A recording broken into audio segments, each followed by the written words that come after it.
limit of 1 hour, but I guess, so if you guys need to interrupt me at any point to ask questions or clarifications, feel free.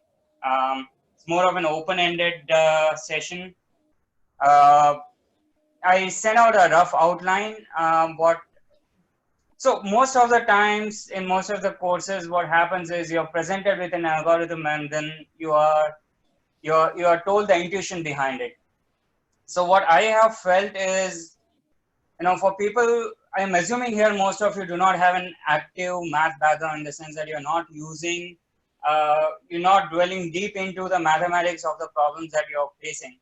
And so you do not have a math background at all, or you have lost touch with it. And purpose is that, through this session, to show you that it is not really to demystify the math behind this. It's not too difficult. It's mostly a formalization of your day-to-day intuitions. So to make that happen, what I thought was, we'll start with a problem and then we will see what is an obvious solution to it. And then we will formalize the math behind it. And then we will try to, work the math out. So instead of first presenting an algorithm and then then creating an intuition, we'll reverse the process. And hopefully this will give you a much better idea of what are the origin of the techniques that are used. And more importantly, when you see a problem and then find a solution to it, you will see how the different fields, different analytical techniques work with each other and either act as a pre-processing stage towards the final goal or the final algorithm itself. So in general, these techniques are very widely known and they have been used for over 50-60 years. And machine learning is just an extension of these techniques. It leverages on these analytical techniques that have been created many years ago. So while machine learning is not necessarily the only application, and this is not geared towards machine learning, but because of the interest of the group, we will anchor most of our discussions towards machine learning, and there will be a distinct a shift of the course towards machine learning. Towards the end of this session, we will touch on why machine learning is used to solve a problem that is solvable using analytical techniques.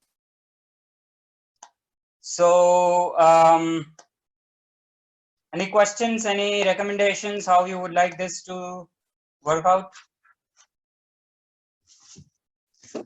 Okay, so let's start. Let's just jump in, okay? So we'll start first with a classification problem, and I think most of you are aware of what a classification problem is. Classification problem is, okay, you see a particular data point, and then you have to decide where this data came from.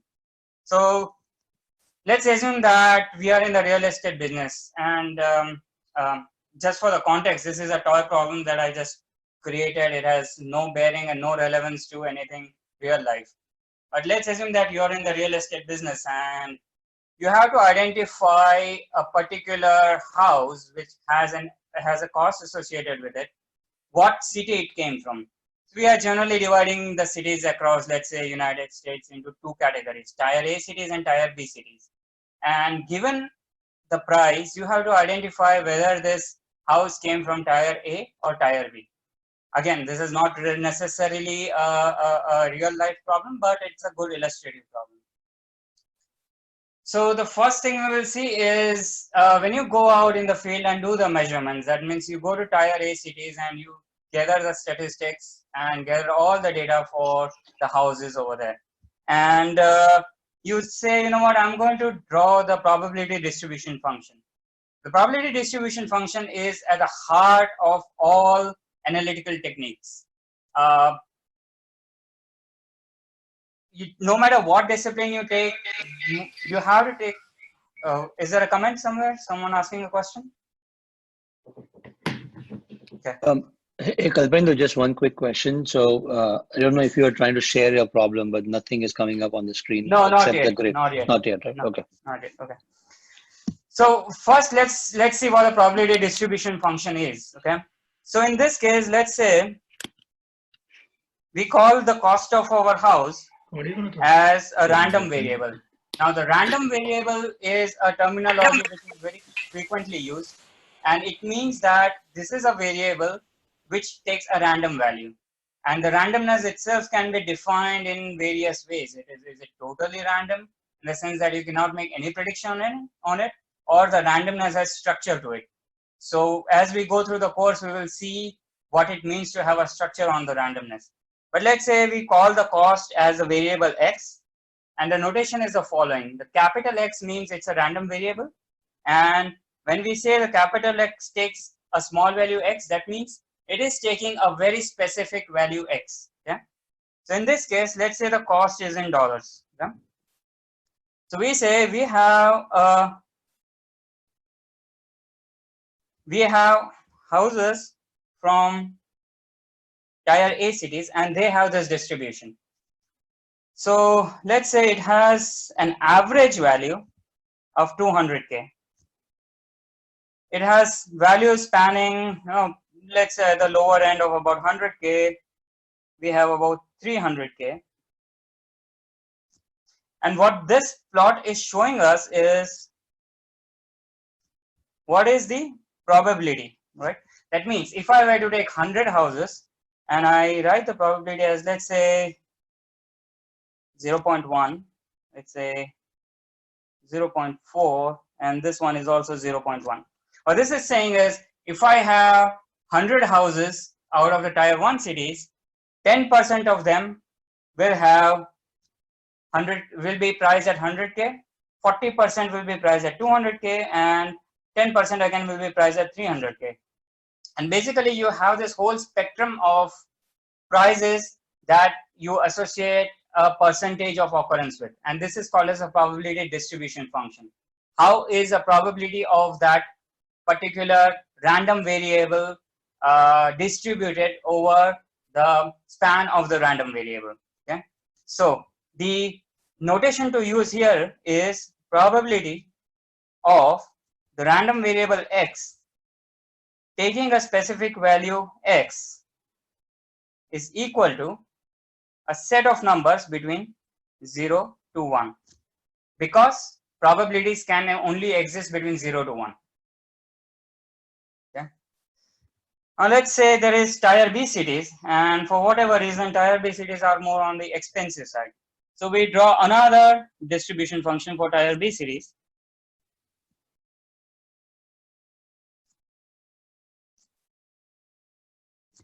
I picked up this particular shape because the shape represents what is called as a normal distribution or a Gaussian distribution, and we will, the next few minutes, we will go over what this distributions mean.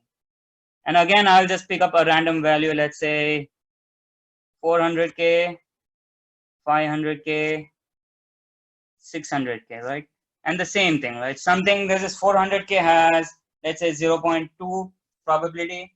This one has 0.6 probability. No, well, that would be too much. Let's say 0.3. This one has 0.1, or just picking up some random numbers. Okay. So again, if I say the probability of x equal to 100K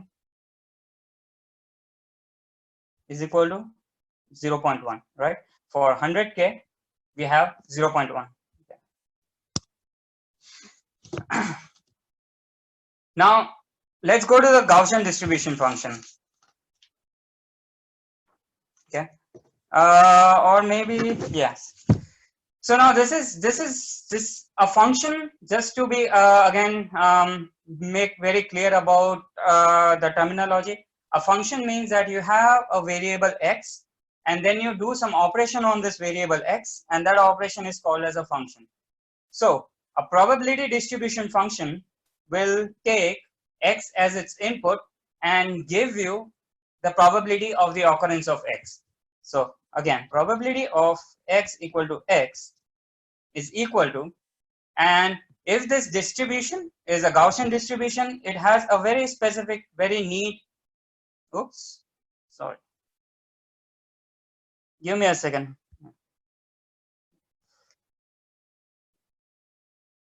It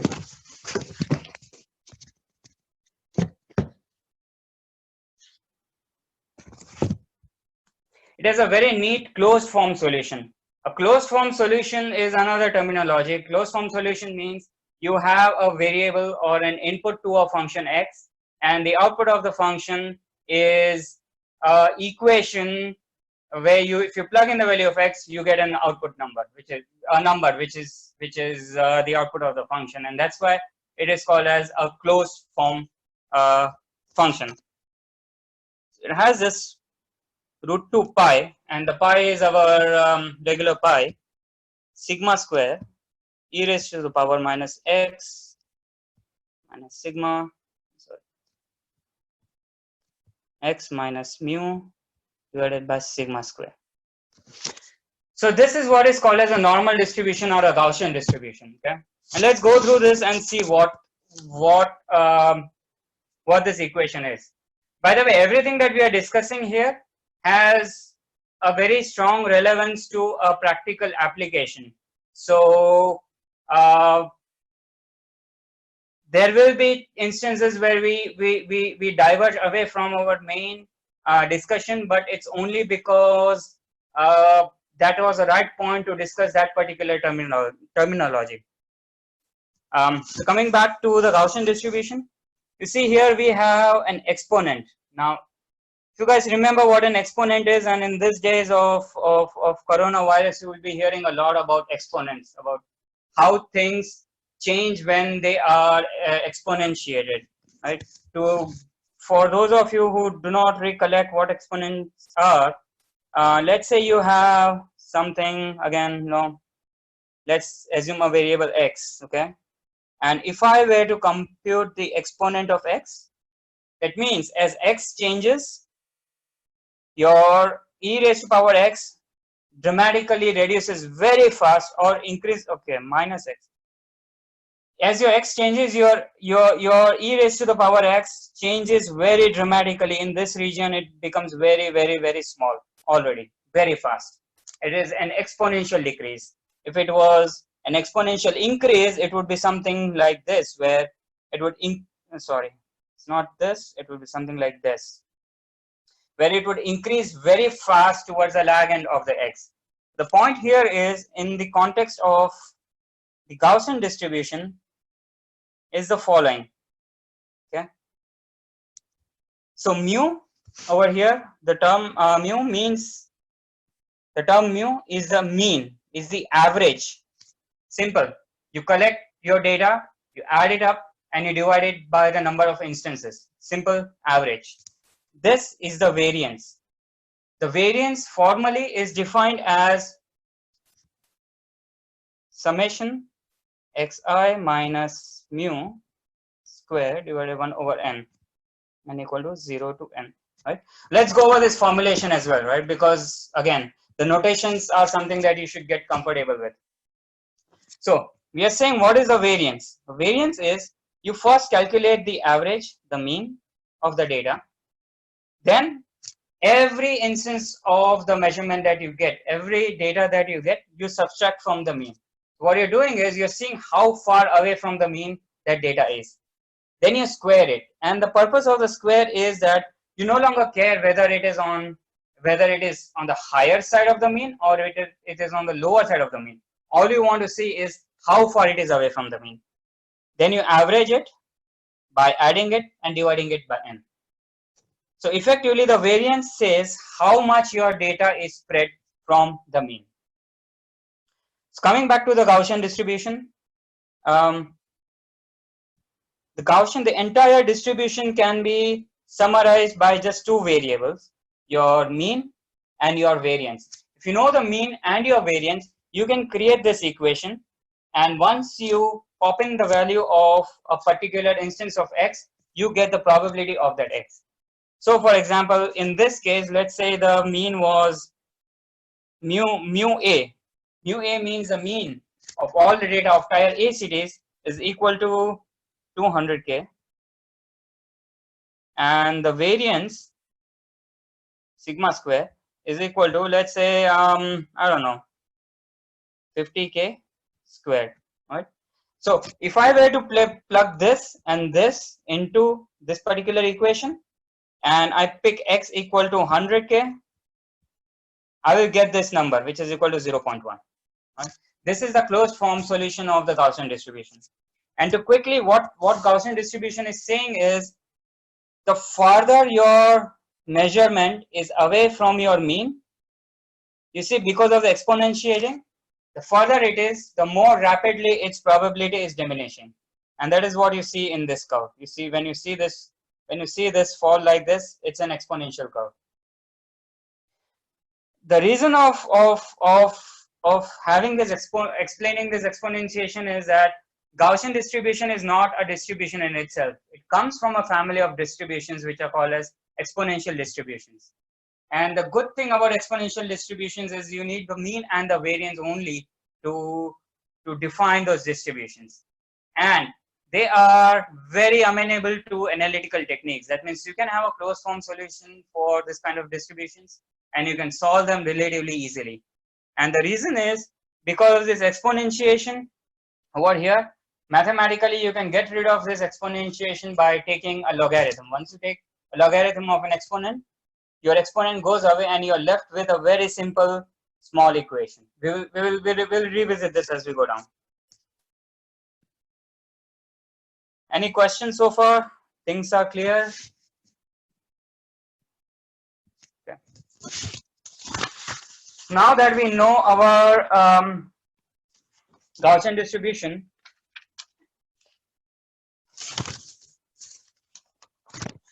let's see.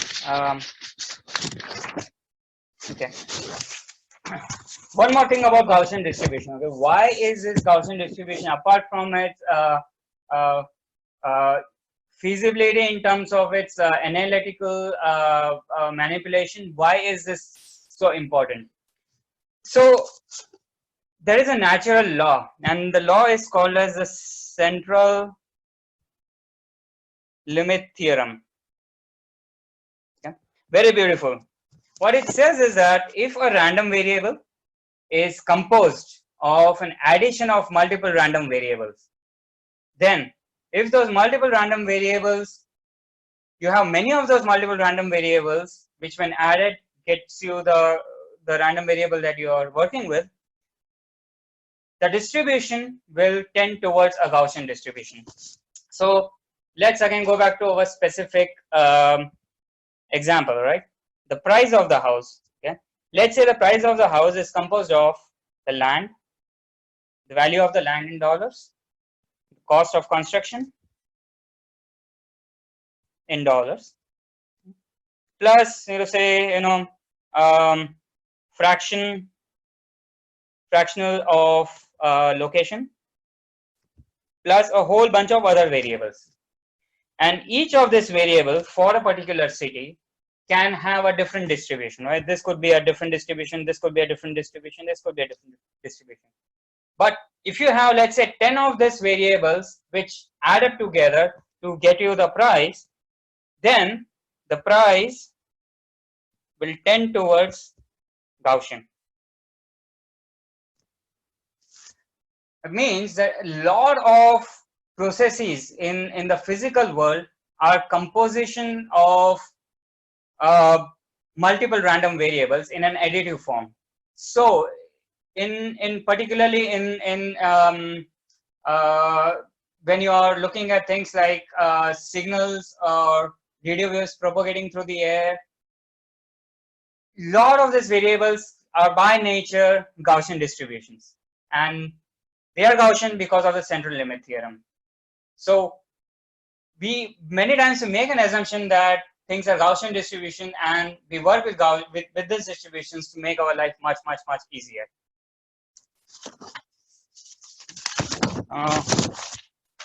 So with that background, let's go back to our problem. Okay? So we said we have, our problem is that we have two types of cities in continental United States, Tier A cities and Tier B cities. And each city has a distribution in terms of the prices of the houses.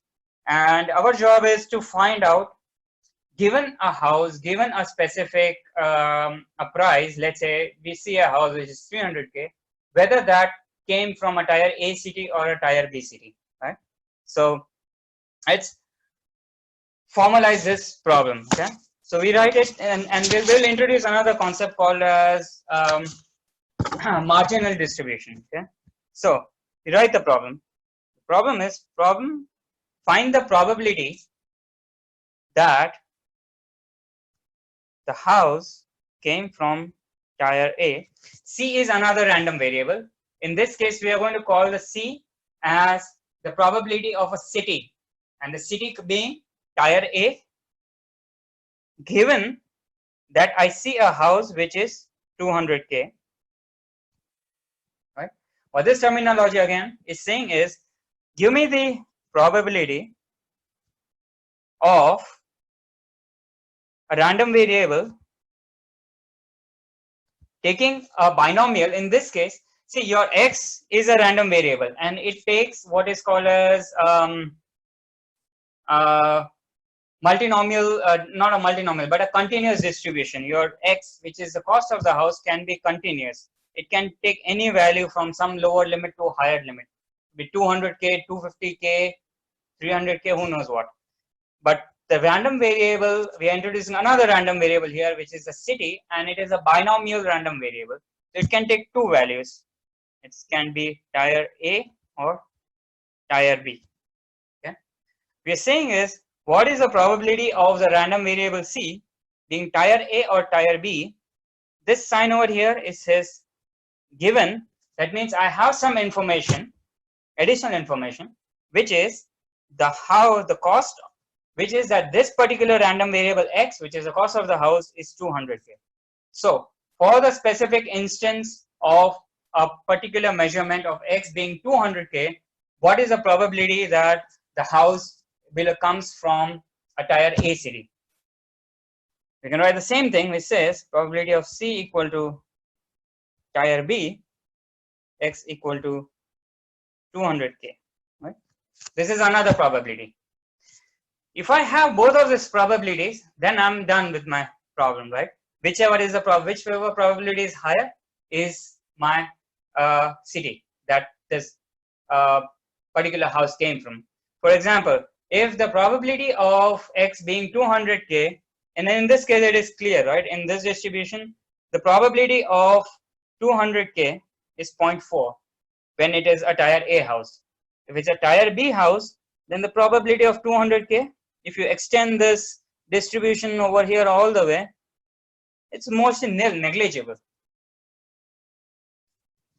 Which means this formulation is telling me calculate the probability of the city given that you see a particular price. That means go back to this plots and see which city is generating a more likely value for the house to be 200K.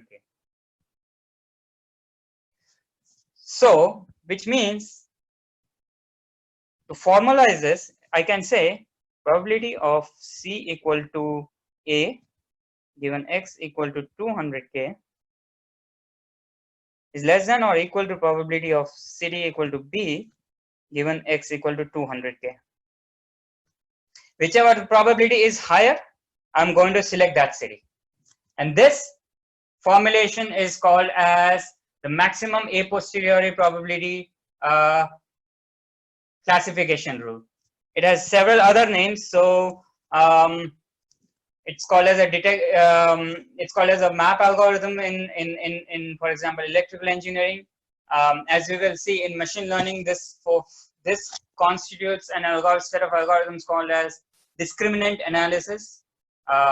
Two versions of those are linear discriminant and quadratic discriminant. I think in statistics, this rule constitutes or variation of this rule constitutes what is called as Bayes criteria, and you can modify this to have other sets of hypothesis testing in statistics.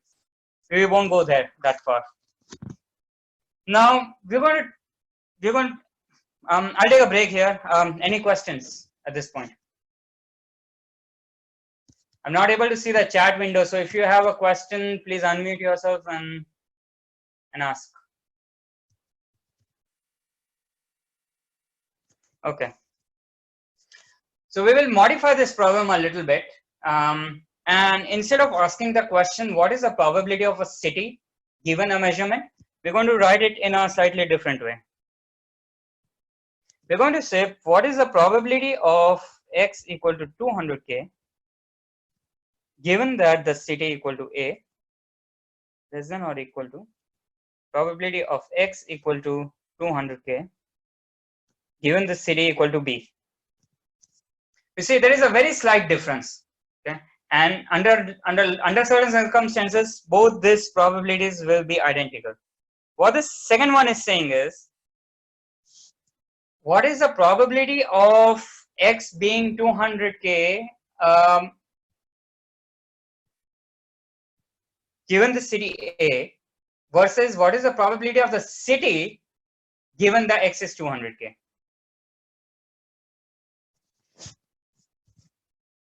Why do we select, why are we starting off with this one is towards the end of what we are going to discuss, both of these are connected to each other via what is called as a Bayes theorem. And when we explore that, we will realize that this formulation is not always possible. There is some data missing here which makes this formulation not possible. So let's start with defining our problem as calculating the probability of these two events, of probability of x being of a certain measurement, of a measurement coming from city A versus the probability of that measurement coming from city B.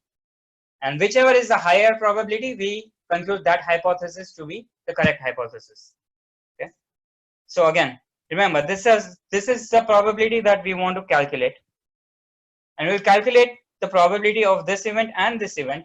We'll compare them, and we will see if we can figure out a rule, a simple rule based on these calculations, which can help us decide this hypothesis quickly. Okay. So first, you want to calculate the probability of. Yeah, Kalpendra, just to clarify, the second one, it's not a hypothesis, right? That's the observation. You collected. No, it is also a hypothesis. It is a hypothesis. Both of them are hypothesis problem. The first one, this one, is called as a maximum a posteriority probability hypothesis, and this one we call it as maximum likelihood hypothesis. Okay. Forget about the terminology. Okay. The difference is, okay, it's very subtle and it's very confusing, but it is different. Okay. In the second case, we are saying that, okay, I have this measurement. What is the probability that this measurement came from a certain city? I see. Okay. Versus over here, we are saying, what is the probability of the city given that I have a measurement? Yeah. So if you look at think about the distribution, and I think I made an error earlier. This is a binomial distribution, right? This one, this guy. It says the probability of city equal to A and probability of city equal to B.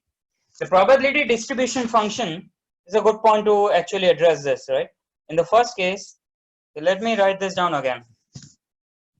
Probability of city equal to A given x equal to x, some value, and probability of city equal to B given x equal to x, right? What is the probability distribution function? If I were to write what is the probability distribution function of the random variable C, is equal to its binomial distribution, which means A and B, if this is 40%, then B has to be 60%.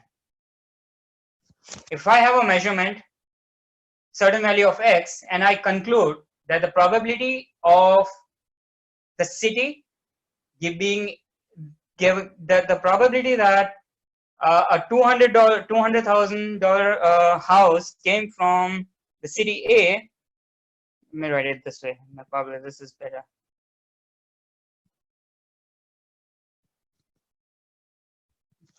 The probability that the distribution, the particular value of x came from the city A is 0.9, then the probability of that value of x coming from city B is 1 minus 0.9, which is 0.1. This is called as a binomial distribution.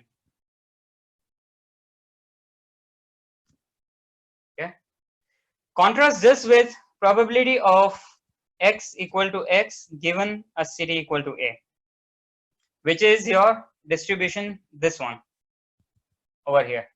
And what this is saying is x is a random variable which can take a continuous value. So the probability of x taking a certain value given that the city is A is actually a continuous distribution given by my Gaussian function.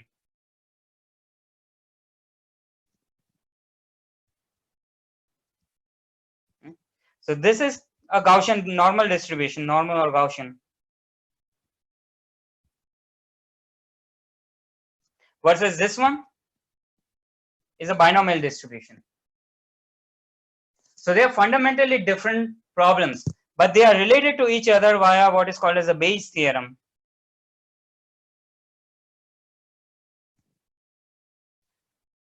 Calculating this probability and solving for this probability gives us a formal model which is called as a linear discriminant, and solving for this probability is more makes less as fewer assumptions, and it's more amenable to a lesser data and more amenable to analytical methods. But at the core, we first have to solve for this probability, and then we add some correction term to go from here to here. We will come back to it in a little bit. Make sense? Yeah. Okay. So in order to, so now our job is, we are formalizing our job as we want to calculate this probability. Okay. First thing is we make an assumption saying, hey, you know what, we are big fans of the central limit theorem. Anything in the world, we'll just throw central limit theorem at it, and we'll assume that the distribution is Gaussian distribution. That means I have to calculate the mean of this data and the variance of this data. Once I have the mean and the variance, I will have a formulation. Okay. So you go out there in the field, you calculate the mean and you calculate the variance. Okay. And you say, you know what, based on the mean and the variance for, let's say, for tier A cities is mu A, and I come up with this distribution with a mu A mean and a variance, which is basically the fatness of the distribution, as sigma A square. However, you missed a big point, right? You assume that this was Gaussian distribution. What if this was not a Gaussian distribution? What if this was a very eccentric distribution, which is something like was actually like this? It's because of your assumption. It is because of your assumption that you're fitting it into a Gaussian distribution, but your actual distribution is something like this, which you don't know. So then, whenever you are invoking a Gaussian distribution, you have to check whether that distribution, whether your assumptions are correct. Assuming that that is possible, I mean, what is a metric that you can use to compare two distributions? So if you look here, one of the metrics I can use is, say, at every point, at every price x equal to x, I'm going to compare this difference between my fitted distribution and my true distribution. Okay. So I'm going to measure this difference. I'm going to measure this difference. I'm going to measure this difference all the way. I'm going to measure this, and then I'm going to compare, and I'm going to average that difference. Okay. That would be the mean error. Okay. This is one possible measure of how well you have fitted your data to a distribution. The other thing you can do is you say, you know what, I'm not going to do a mean error, I'm going to do a mean square error. Which means again, the squaring process, that means I take this difference and I square it. When I square it, I lose the sign associated with the error. That means I'm just looking at the absolute quantity, the absolute quantity of the error, and not necessarily the mean, not necessarily the sign. Now, if you look at this distribution, you find that there is a mismatch in the distribution in this region. There is a mismatch, but in this region, the match is better. And if you look at this, one thing you can conclude in this region, when the probability of x being a certain value is low, you have a lot of error. Do you really care about this error? It's a low probability event. Even if the error is high, you really don't care about it, right? So can we have a probability weighted measure of the difference in the two distributions? And there is actually a measure, and it is called as the KL distance. Again, the reason I'm bringing this up is the KL distance is called as the Kullback-Leibler difference.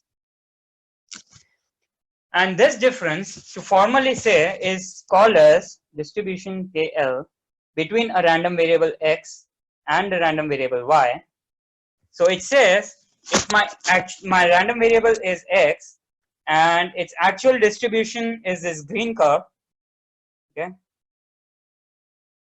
I'm fitting it with a assumed distribution, which is this y curve. What is the difference between the two? As a weighted average of its probability distribution function. So I call it as what all the possible values of my variable x. I take the probability of x and I do log of p of x divided by p of y. Okay. If you remember your logarithms from your colleges or your high school, log of px, log of a division is actually a subtraction of the logarithms. So this is x equal to x, p of x, log p of x minus log p of y. So what this KL distance is telling you is, for every value of x, what is the probability of the occurrence of that particular x, right? If we go back here, in this region, the probability of the occurrence of x is rather low, right? So any error in the distribution over here should be weighted by a low amount, which is what this thing does. It's taking the probability of x and weighting the difference in the log probabilities of the fitted distribution and the true distribution. So this is called as a KL distance, and it has different names in different fields. For example, in the field of information theory, we call it as relative entropy. In machine learning, this is called as information gain, and particularly in machine learning, this is used to identify the relationship between the variable and actually the dependencies on the variable. So if you have two variables who are very close to each other in their distributions, you can kind of say that those two variables are highly correlated, and you can drop one of the variables out if you want to reduce the size of the data. Okay. Another concept while we are at it. Okay. So let's quickly go over where we are, because I think we are diverging too much from where we want to be. So we started with a definition of the probability distribution functions. We invoked the central limit theorem to say how we can assume that a lot of distributions in practice are Gaussian in nature. We defined the Gaussian distribution. We defined our problem as the problem of solving for a binomial distribution where we want to identify the probability of the city from where the data originated. we changed the problem a little bit to a continuous variable, and we said that instead of solving for this problem, we might as well solve for a different version of the problem where we are trying to find the probability of a price given that it originated from a certain city. We distinguish between the two distributions. One is binomial and one is Gaussian. Then we said, what if we make a mistake in our assumption that this is actually a Gaussian distribution? How are we going to compare it? So we came up with this measure called as scale divergence. Okay. Remember, our focus is still on trying to solve for these probabilities, which we will soon get to. But in the meantime, we can visit all these other algorithms, which which I feel is the right place to discuss. Okay, actually we can start with the derivation. Okay, so again, coming back to our formal definition of the problem.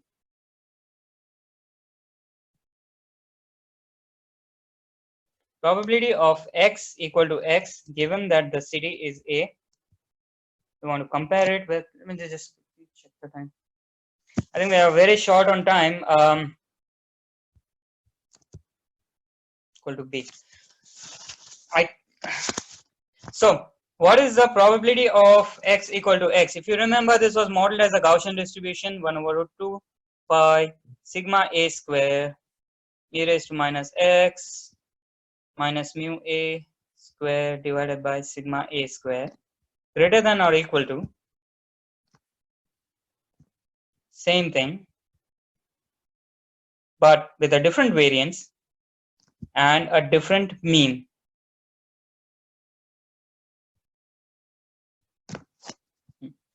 Now again, because there are exponents, I can always invoke the logarithm rule, right? Whereas the exponent is trying to stretch out things, logarithm is the opposite. It tries to squeeze in things.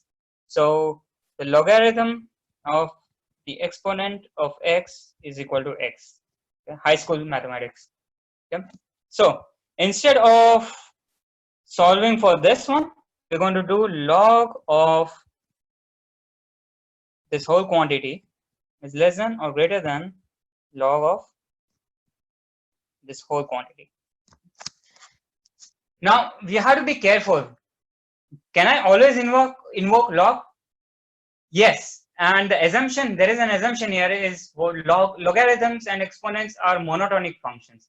That means they either continuously increase or they continuously decrease.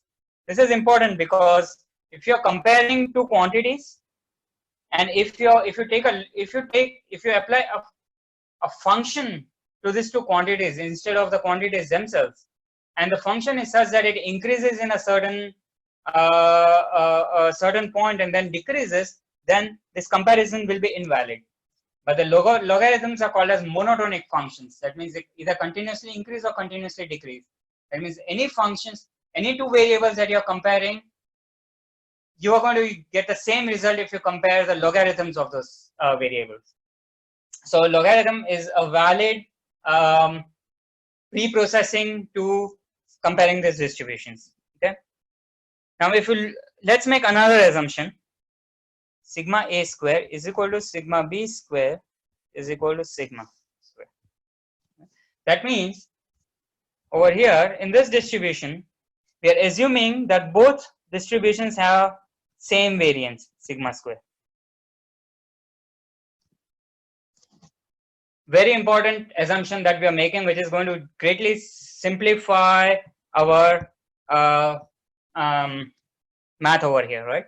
So now I have a logarithm of this term, and I can say that this is one part, this is another part, and this is a product of two parts, and I invoke another log rule, which is log a times b is equal to log a plus log b. Okay, so then I have to compare log of 1 over root 2 pi sigma square. I'm dropping the index a over here because the variance, we assume that the variance is identical. And then exponent, look at this, the exponent, log of an exponent is the exponent itself, right? then plus x minus mu a square divided by sigma square. Actually, I forgot a 2 over here. That's 2.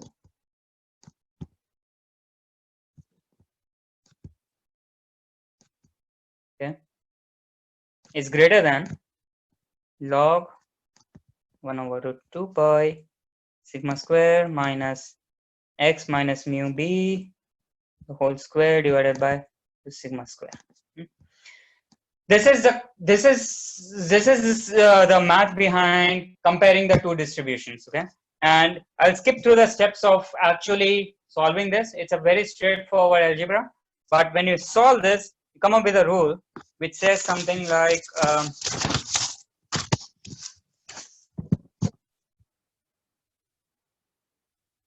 2x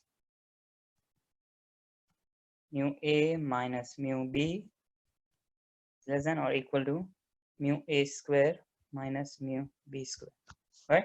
So that means x is less than or greater than over 2 mu a square minus mu b square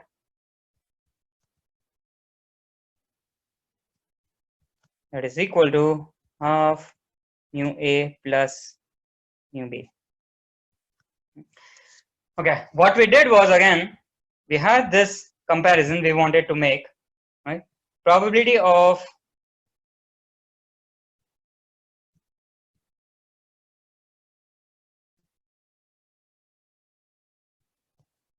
we had to compare this probability over here. Oops, did not work. Okay, we wanted to compare the probability of the price being a certain value if that house came from a certain city A, and compare it to the probability of the price being that value if it came from city B. And we said that if the price is greater than this particular value, which is the half, basically it is the average of the means of those two distributions, then we say that the house came from the tier B cities. If it is less than this average of two values, then we say that the house came from the tier A cities. If you go back up over here, if somebody just gave you these two distributions and without any knowledge of any math, if you had to make that distinction about what is more likely, whether a particular house comes from tier A or tier B, what you would say is you would draw a line here in the center and say if my house is 400k, then the probability of the 400k coming from tier B is greater than the probability of 400 coming from tier A. So I'm going to conclude that my house came from a tier B city. It means you're naturally, intuitively, you're placing your thresholds at the average value of the two means.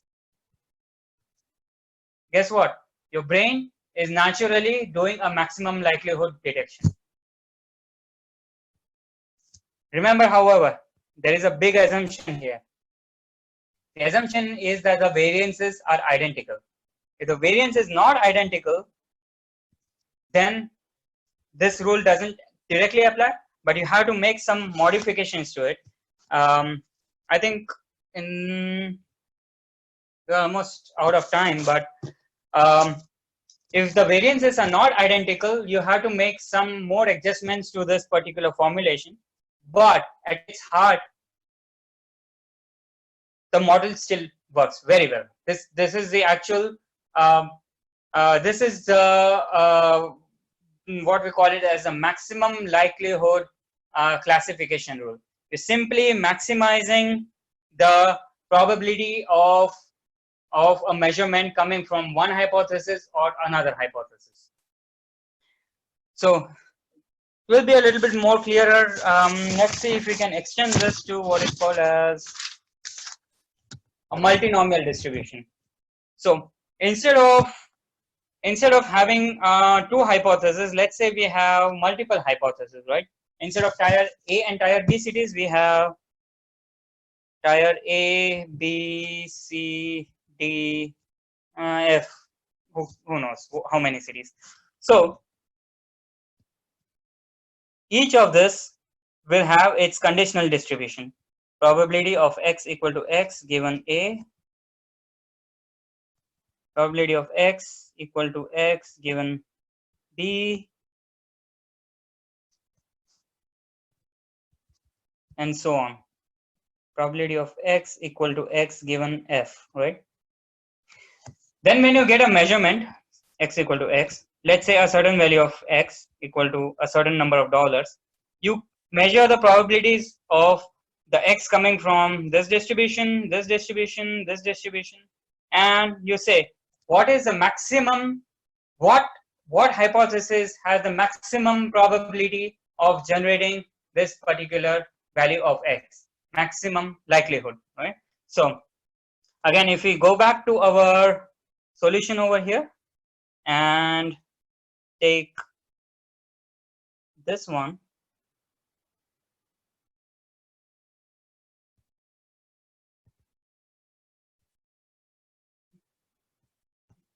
and rewrite, we will rewrite this. Remember, this was an intermediate step in our derivation. We say 2x mu a minus, actually not this one, not this step, okay?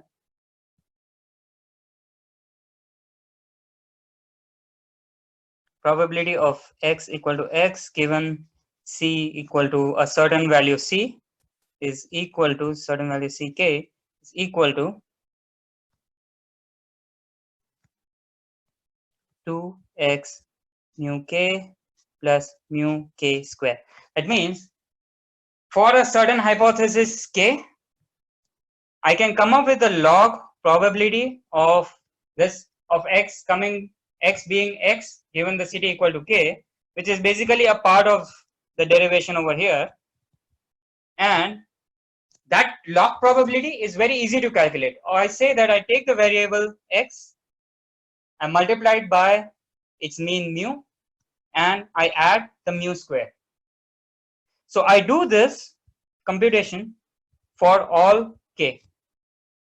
For each of my hypothesis, tier A, tier B, tier C cities, I calculate for a particular value of x, for a particular observed data, calculate this x, and then I say maximum over all k of 2x mu k plus mu k square, and this one, whichever k yields the maximum value of this particular equation, is going to be my hypothesis.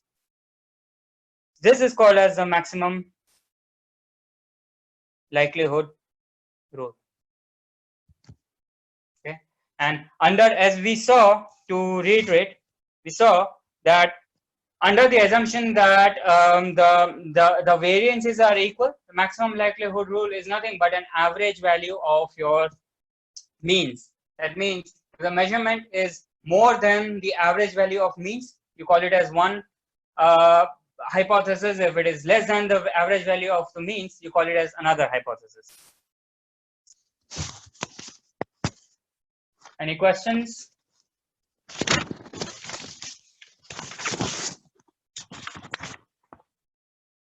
So we are at the 12 o'clock mark. I don't have a hard deadline, so I think I will continue for another 15 minutes, unless we want to run it into another session, which I think is better off finishing a few more scattered topics at this point. Hey, Alpendra, this is Naman here. I might have to drop off, but I will go through the recording when you post it. Sure. But one quick question, like, I know these formulas and all I had studied like long time back, but would you have any reference books that we can follow, or you can suggest some book to kind of deep dive a little bit to understand and follow through those with more examples or so? Yes, I will send you the books. The problem is that the books usually come from a background, right? Their books are either written for statistics, they're written for, let's say, detection theory, or they're written for machine learning. So they will basically build up, they will assume a certain background in those topics.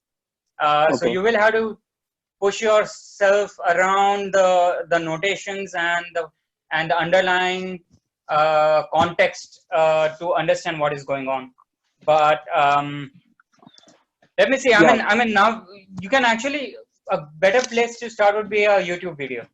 So I'll no, you can search for something called as maximum likelihood for normal distribution, and it should yield a few videos. I haven't seen them, but I can help figure out which ones are the ones to watch.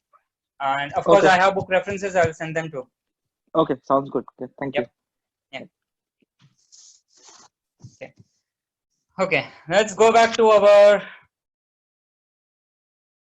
original problem, which was probability of C equal to a certain city given X equal to X versus probability of X equal to X given C equal to C. Remember, we solved for this one and we came up with a rule which was, we call it as a maximum likelihood rule. Okay? How do we go from here to here and here to here? There's something called as a Bayes theorem, which says probability of C equal to C given X equal to X is equal to probability of X equal to X given C equal to C into the probability of C divided by probability of X. This is called as the Bayes theorem.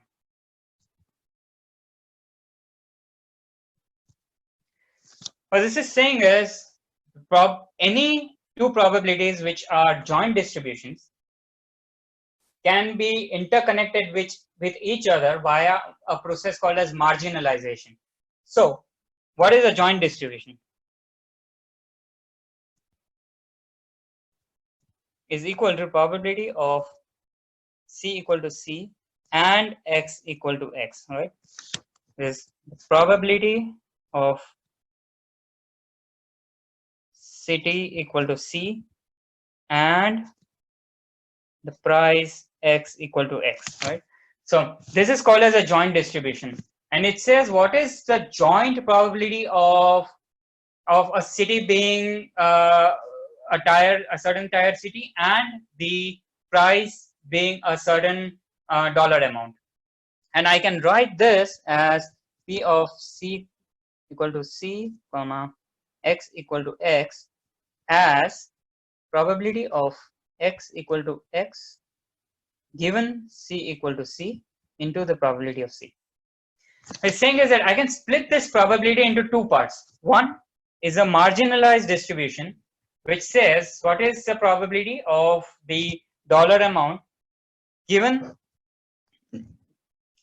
that my underlying hypothesis is a certain city called C, and multiplied by the a priori probability of the occurrence of that city C is your joint distribution. Okay. So again, with some simple math, I can reorder this into this form. And what this is saying is the probability of the binomial probability of a certain city given a measurement is equal to the probability of the measurement given the city multiplied by the probability of the occurrence of the city divided by the probability of the occurrence of that measurement, right? One thing you should distinguish is this one and this one. Okay? What probability of X says is, to be more accurate and clear, is probability of X equal to X. It's saying what is the probability of, no, if I do not know, if I bunch up the data from both the cities, tier A and tier B, and I pick up a certain city, I pick up a certain dollar amount, what is the probability of the occurrence of dollar amount, irrespective of what the underlying hypothesis is? So this is going to be the probability of X equal to X given city equal to A times probability of city equal to A plus probability of X given city equal to B times the probability of city equal to B. So this is the complete distribution of the random variable X, versus this part is a marginalized distribution of X given a particular city. See, what I'm doing here is to get the complete distribution of X is I'm taking the marginal distribution and effectively I'm taking the average of the marginal distribution weighted by the probability of the hypothesis. Again, what does it mean to have probability of X equal to X? Probability of X equal to X is if I pick a city, let's say if I pick the price as 350k, probability of 350k is this probability from tier A city, which is let's say 0.05, and the probability from tier B city, let's say this is 0.03, and let's say both the cities are equally likely, 50% each. Then I'm going to have 0.05 times 0.5 plus 0.03 times 0.5. It means the probability of a price being 350k, irrespective of where it came from, is the average of the probability that it came from city A plus the probability that came from city B. It's called as marginalization. And this is the reason I'm talking about marginalization is that there are models.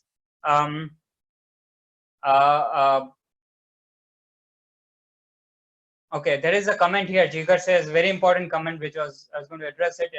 It's called as independence of the variable. Okay, here we are assuming that X and C are dependent. That means the price of the house is dependent on what tier it comes from. If that is not true, and if the prices of the house are independent of what city it is coming from, then this distribution simply becomes probability of C equal to C, comma X equal to X is equal to probability of C multiplied by the probability of X. There is no dependency between the two.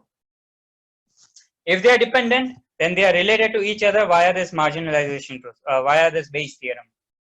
Okay, and why are we saying, why do we need the marginalization?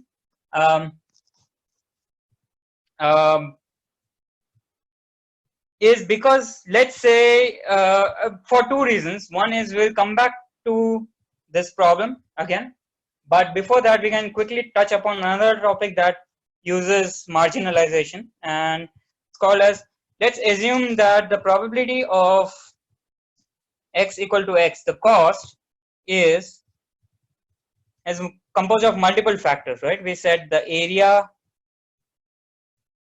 construction cost, location.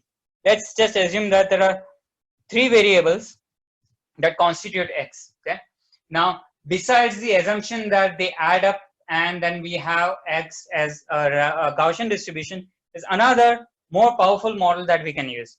We can say it's called as a probabilistic graphical model, or also called as Bayesian networks. What we say is X equal to X, and this circle means the probability of X equal to X is dependent on the probability of the area equal to A. This is the area bubble, this is the price bubble,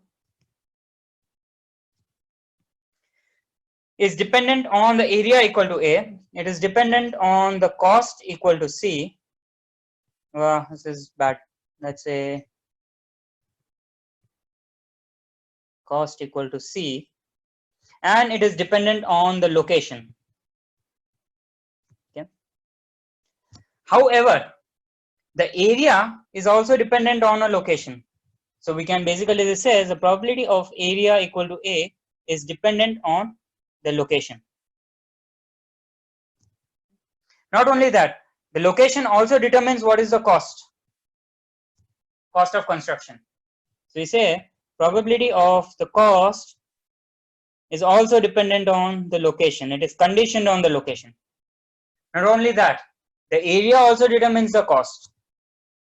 So now you have this graphical model of the probability dependencies on each other. And the cool thing is there is this whole field of graph theory. I think people with computer science background are more familiar with it.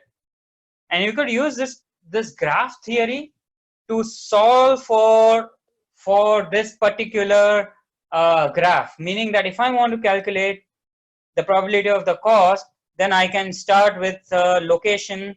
I can figure out that okay, this is a valid connection, this is a valid connection, and solve for the probability of the cost using tools from the graph theory. And this entire thing is possible because of our underlying assumption on the Bayes theorem. So at the heart, it's a very simple model.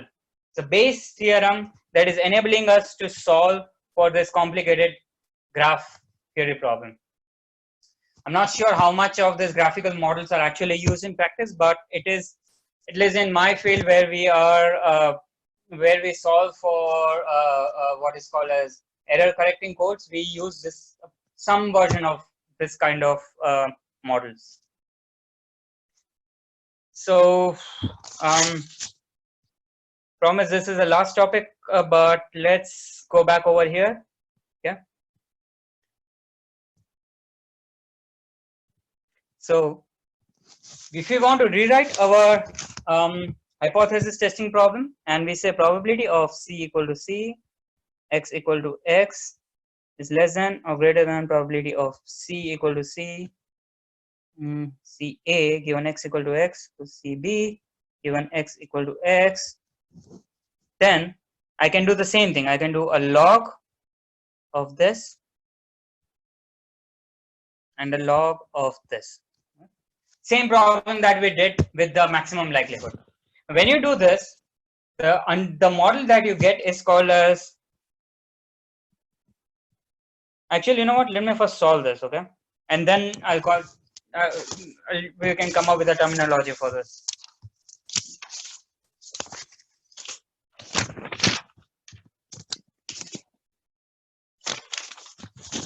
Okay, so in this case we'll have this log of P of X equal to X given C equal to CA times probability of C equal to CA less than or greater than probability of X equal to X given C equal to CB times probability of C equal to CB.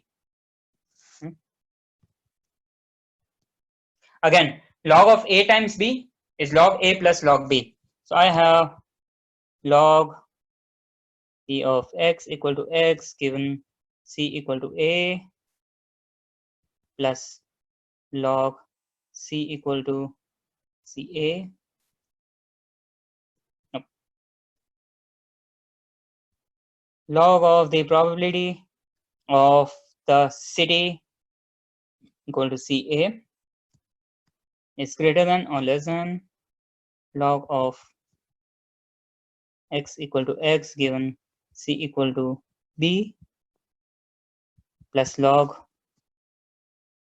same thing but with B. Okay, remember we already solved for this one, right? Let's go back. What was our solution? See this one, we already solved this, right? We already have the formulation for this. What we are doing is to that term we are adding the log priori probability.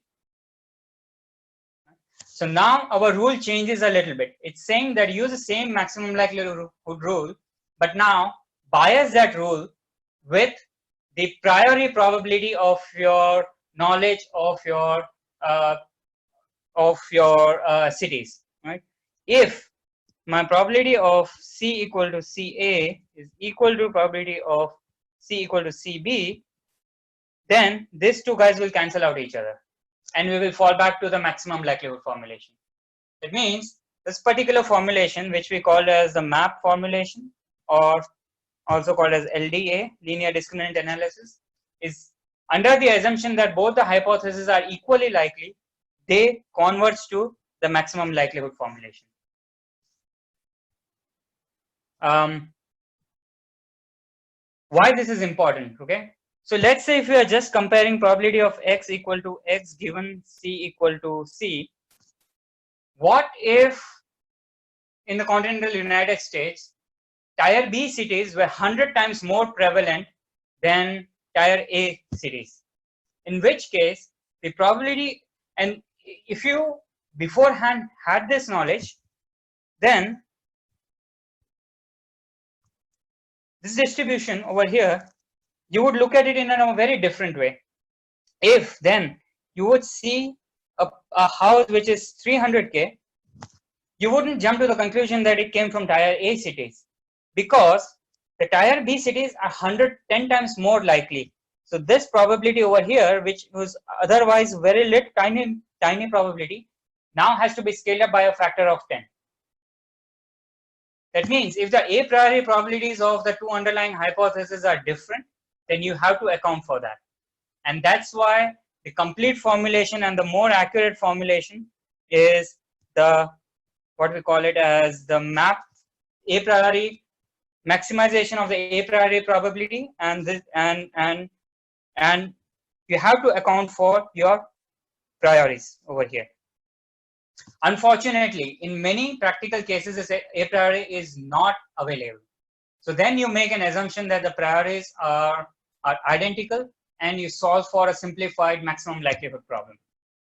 Assuming that the priorities were available and that you probably formulate your problem as a map problem, which is this one, then in the machine learning terminology, this is called as linear discriminant analysis. This assumes that your variances of the two distributions are equal. If you assume that the variances of the two distributions are unequal, that is sigma a square is unequal to sigma b square, then you get a different formulation of this one, and it is called as quadratic discriminant analysis. But at the heart, both of them make an assumption that your distributions are Gaussian. If your assumption is correct, that the distributions are indeed Gaussians, then the linear discriminant analysis is the best model, and any machine learning model that learns the distributions will converge to this linear discriminant model. Okay, so now where does machine learning come into all of this? Let me see. I have two more topics that I'm going to skip now. One was about how do you measure the accuracy of the classifier, and the other one was by if your measurements are not equal. So I'll skip both of them, and instead I'll give you a quick rundown on where machine learning fits into this, right? So if you think about it, what did we do here? We came up with this, we formulated this distributions, okay?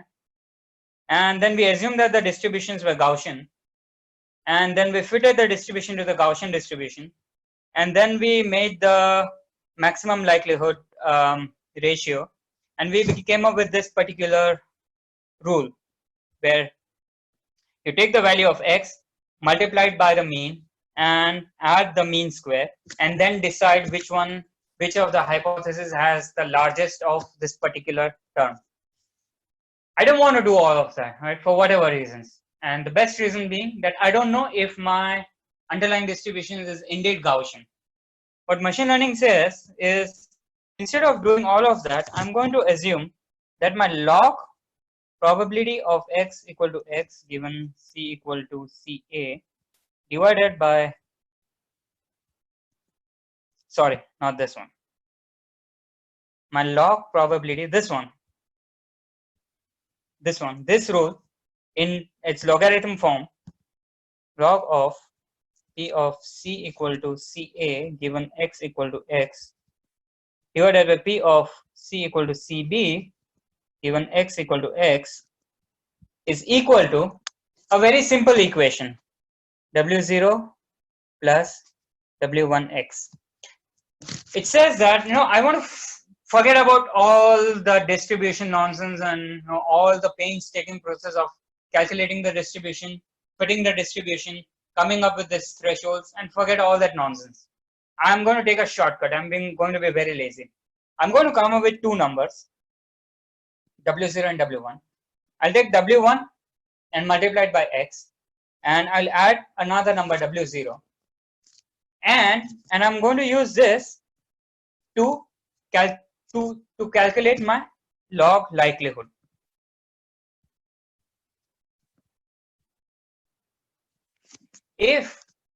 How am I going to do that is a machine learning problem, but assuming that I'm able to calculate this W0 and W1, then I already have my log likelihood. All I have to do is compare what comes out of this against a threshold, and immediately it will tell me what class the x came from. Right? If you look at it, what is this? W0 plus W1x. If you scroll up, look at this. W0, we want to calculate W0 plus W1x. This is what the machine learning model is going to model your log likelihood. LLR is called as log likelihood ratio. And we're saying that we're going to model and assume that the log likelihood ratio is a linear function, and it's linear by a multiplicative term W1 and an additive term W0. Guess what our analytical log likelihood function is? Takes x, multiplies it with 2x, so W1 is 2 times mu k, and W0 is mu k square. So when you run a machine learning algorithm, if your underlying distribution is indeed a Gaussian distribution, the machine learning model is going to do nothing much than calculate the actual true analytical log likelihood ratio. If your distribution is not Gaussian, then we have all bets are off as to what actual model this machine learning is going to learn. But then that's a different story. We are not making any assumptions on the model. Right? So then the task of machine learning now is to forget about all the underlying distribution stuff and just focus on the data and go from your data X to calculating this W0 and W1. And for those who are familiar with the machine learning, to go from here to here is a process called as a training. So in a nutshell, what we did here was we came up with a log likelihood rule, and we said that the machine learning is nothing but a manifestation of the log likelihood rule, and assuming that the data is Gaussian, what machine learning, the model that machine learning is learning is the same as the underlying analytical model.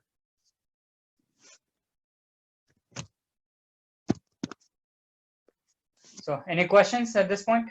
Hey, Kalpendra, one question. So Yeah. if you go back to that chart you were showing about the cost coming from various variables, right? Like the area, location. Yes. This one? Yeah. So here, that means the assumption is that these all are equal weightage that you're giving in the price. No.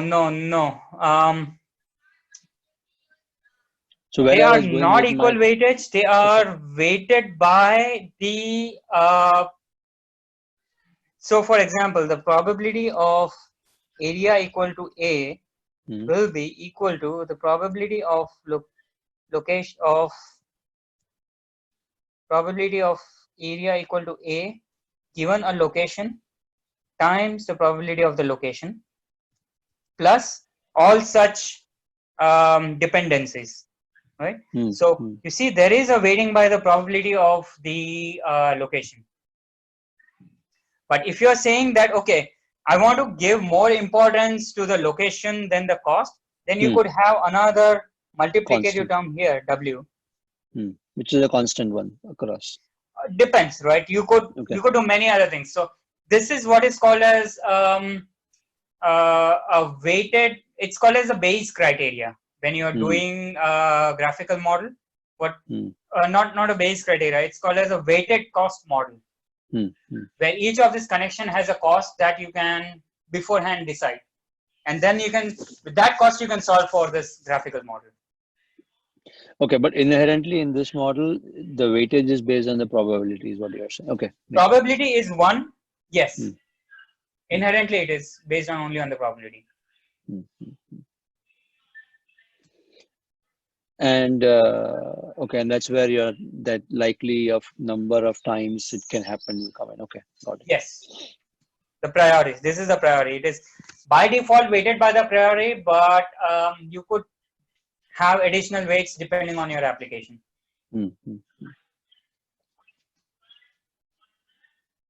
Okay, thanks, Kalvinder.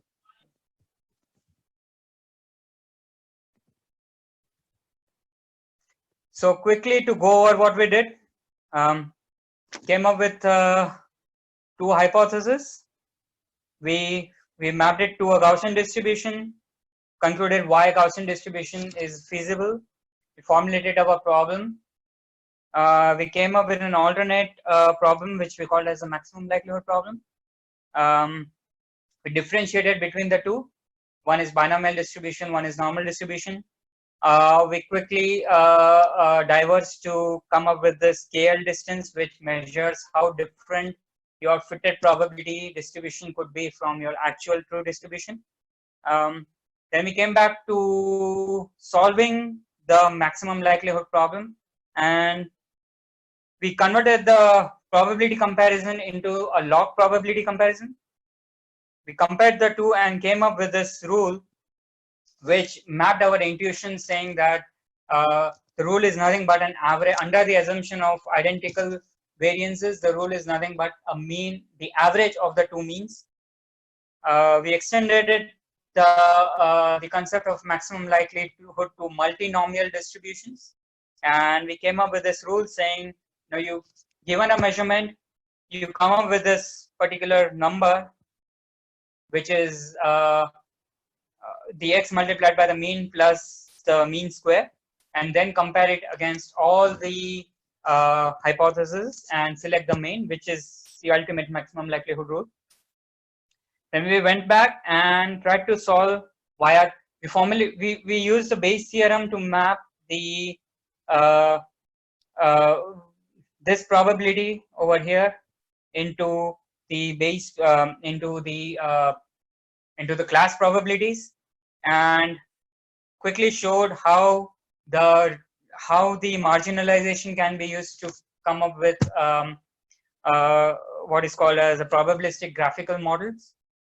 And then we finally solved the log likelihood for the class probabilities, and we concluded that the class probability, maximum a posteriori probability decision rule is nothing but the maximum likelihood rule plus a bias which comes from the a priori distributions. And finally, we concluded that what machine learning is doing is nothing but it's computing it's mapping, it's assuming that the log likelihood ratio can be mapped as a linear function of variables of which can be learned via a training process. And under the Gaussian distribution, these variables are nothing but the scaling factors that analytical log likelihood technique would give you. So this is it for this session. Any questions? So how is that lambda decided? So this is application dependent. You can say that what I want to bias my detection in the favor of something, right? So let's take a different problem. Let's take the problem of tumor detection. So you have a variable from which you're going to detect the presence or the absence of tumor, and you say I'm okay with a false alarm, but I do not want to miss if there is a tumor, I don't want to miss a tumor, right? So if you go here, let's say this is no tumor and this is tumor. Okay, some variable that is determining if there is a tumor or non-tumor. If I have the detection threshold over here versus having a detection threshold over over here, for example, my probability of detecting the tumor when there is no tumor present is higher than, so my false alarm is going to be higher depending on where I place the threshold. So I can move the thresholds to balance between my false alarm and my detection probabilities. And that is a criteria called as a Neyman-Pearson criteria. And not only that, you can also have what we mentioned in the prior discussion is weights. That what is the weight or cost of doing a false detection versus the weight on missing a true detection. And then I can solve for that problem using the same maximum likelihood framework over here. It's called as a weighted maximum likelihood or a Bayes criteria, and with a different thresholds, and it will give you a different set of rules.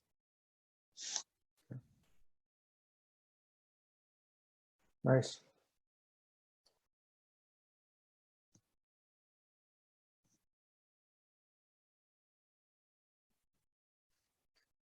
All right.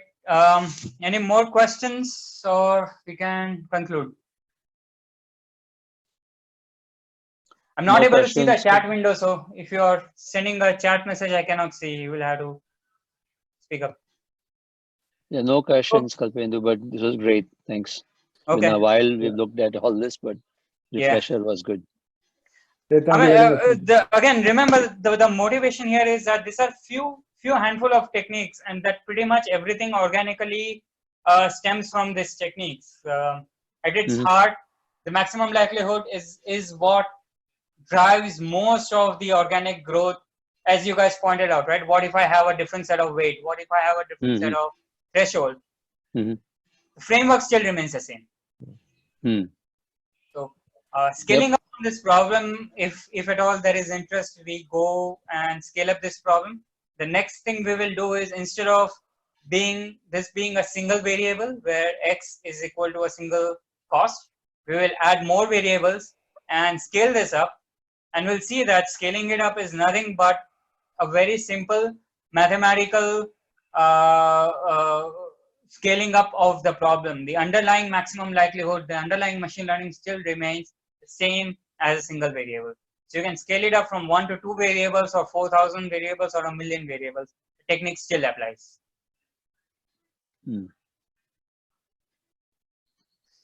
All right, then thanks for attending, everybody. Thank you, Kalpendu. It was great. Thank you. All right, bye. I'll send out the recording. Bye. Thanks. Thanks, Kalpendu. Bye.